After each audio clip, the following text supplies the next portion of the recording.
네, 늘 그렇듯 인사는 공손하게 송공손 배꼽 인사. 안녕하세요. 안녕하세요. 위클리벳 황당무계 황당한 문화나의 개소리. 안녕하세요, 문희정입니다. 안녕하세요. 이학범입니다. 지난 여름 휴가들 가시면서 사실 반려동물 많이 버리셨잖아요. 네, 그것 때문에 늘 여행 갈 때 이 반려동물 문제 참 가슴 아픈 얘기들 많은데 최근에는요. 그래도 반려동물을 데리고 가는 분들도 많아졌어요. 네, 점점 많아지고 있습니다. 근데 문제는 그거예요. 데리고 갈 때도 사실 지켜야 할 패티켓 같은 게 있거든요. 당연히 있죠. 네. 네. 특히 이제 요즘에 비행기를 통해서 반려동물과 함께 여행하시는 분들이 많아지고 있거든요. 이게 꼭 해외여행뿐만 아니라 제주도 같은 데 가실 때 비행기 많이 타시잖아요. 그때 이 반려견과 함께 가시는 분들이 굉장히 많대요. 근데 이제 혹시 이제 많은 분들이 반려동물하고 비행기 하면 꼭 안 좋은 사고 얘기를 많이 들어가지고 네, 그렇죠. 네. 실제로 기내에 내가 데리고 탈 수 있나 이런 걸 모르시는 분들도 많으실 것 같아요. 맞습니다. 근데 실제로는 기내에 소형견의 경우에는 기내에 동반 탑승할 수가 있고요. 항공사마다 규정이 조금 다르긴 한데 킬로그램 제한이 있거든요. 그래서 몸무게가 5kg나 7kg 이하인 소형견은 같이 탈 수 있고요. 대형견 같은 경우에도 기내에 동반 탑승은 안 되지만 비행기에 같이 탈 수는 있어요. 대신에 이제 화물칸에 수화물로 처리돼가지고 화물칸에 탈 수 있습니다. 네, 이런 부분 참 좋기는 한데요. 사실은 우리가 왜 규정도 좀 미리 알아봐야 될 뿐만 아니라 기본적으로 이 정도는 다 알고 있을 거야 하는 부분도 사실은 네. 못 지키시는 경우가 꽤 많다면서요. 굉장히 많습니다. 그래서 제가 조금 좀 알려드리려고 하는데 이거 이번 국정감사에서 지적이 된 거거든요. 이게. 그래서 제가 몇 가지만 알려드리면 지금 우리나라에서 이 기내에 반려견과 동반 탑승하는 경우가 굉장히 많이 늘어나고 있어요. 그러니까 엄청 늘었더라고요. 네, 2015년 기준으로 이게 다 모든 항공사 조사한 것도 아니고요. 대한항공, 아시아나항공, 이스타항공, 티웨이항공 4개만 조사한 거거든요. 근데 2015년에 28,182건, 2016년에 33,437건, 그리고 작년에는 41,343건으로 4만 건이 넘어섰거든요, 연간. 근데 이게 에어 부산, 에어 서울, 진에어 이런 거는 이 자료를 조사하지 않기 때문에 빠진 거고요. 제주항공 같은 경우에도 이 3개월만 보관하고 이걸 처분한대요, 자료를.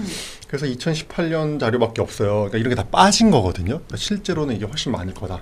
이렇게 추정할 수 있고요. 아마 올해는 5만 건이 넘지 않을까 이렇게 추정할 수 있습니다. 그러니까 이렇게 이제 반려동물과 함께 비행기를 탑승하는 경우가 많아지면은 말씀드린 것처럼 이게 다른 분들한테 피해를 주는 일도 많이 발생을 하겠죠, 당연히. 이게 말씀하신 것처럼 규정이 있는데 이 항공사마다 규정이 약간 다른데 뭐가 다르냐면 기내에 동반 탑승할 수 있는 강아지 몸무게 어떤 데는 5kg, 어떤 데는 7kg고요. 그다음에 케이지의 규격이 조금 달라요. 뭐 높이가 몇 센치 이런 게 다르고 케이지를 직접 못 갖고 간다 하더라도 항공사에서 케이지를 주기도 하거든요. 그런 거 이용하면 되는데 모든 항공사에 공통적으로 적용받는 조항이 뭐냐면 케이지 안에서 꺼내지 말라는 거예요. 그건 너무 당연한 너무나 거잖아요. 당연한 것 같죠. 근데 이걸 안 지키시는 분들이 있습니다. 이 케이지에서 꺼내지 말라는 게 이게 항공사에서 임의적으로 정하는 게 아니라 국제항공운송협회 규정에 따라서 안전 때문에 그러는 거예요. 그래서 케이지에서 절대 꺼내지 마라. 어떤 항공사는 꺼내는 행위는 엄격히 금지한다라고까지 규정을 하고 있는데 그런데 안 지키시는 분들이 있다는 거죠. 그래서 이번 국정감사에서 2가지 사례가 예로 나왔는데 올해 1월에 김포를 출발해서 제주도로 가는 아시아나항공 편에서 이제 보호자분이 강아지랑 같이 기내 탑승을 했는데 자기 강아지는 케이지 안에 못 넣어놓겠다. 내가 빼서 안고 타겠다라고 했다가 이 승무원이랑 이 승객분이 실랑이를 벌이면서 운항이 무려 2시간이나 지연되는 사건이 있었습니다.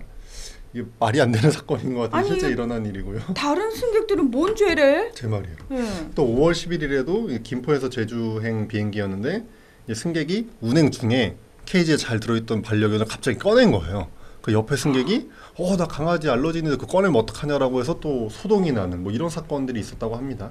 네, 우리가 왜 비행기 탈 때 한 항공기에 보통 한 200명 정도 함께 타거든요. 근데 이 반려인 한 분의 잘못된 행동이 이 나머지 분들에게 엄청난 피해를 끼치는 상황이 벌어지는 거잖아요. 네, 그렇죠. 근데 이 정도 되면은 사실 나머지 승객들이 법적으로 소송을 건다든지 이런 문제도 생길 수 있거든요. 네, 그런 문제가 생겨야 될 것 같은데 아쉽게도 이게 각 항공사의 개별 규정이기 때문에 법적인 의무사항이 아니거든요.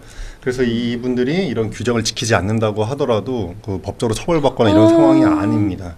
그래서 이번에 이게 국정감사에서 지적된 거잖아요. 윤관석 의원이 지적을 했는데 그 의원이 이제 국토부 장관이 이런 항공기 내 반려동물의 반입 기준에 대해서 좀 고시를 해라 이렇게 지적을 했습니다. 네, 뭐 꼭 법 규정이 아니더라도 우리가 기본적으로 지켜야 되는 패티켓 정말 입에 침이 마르도록 말씀을 드리고 있지 않습니까?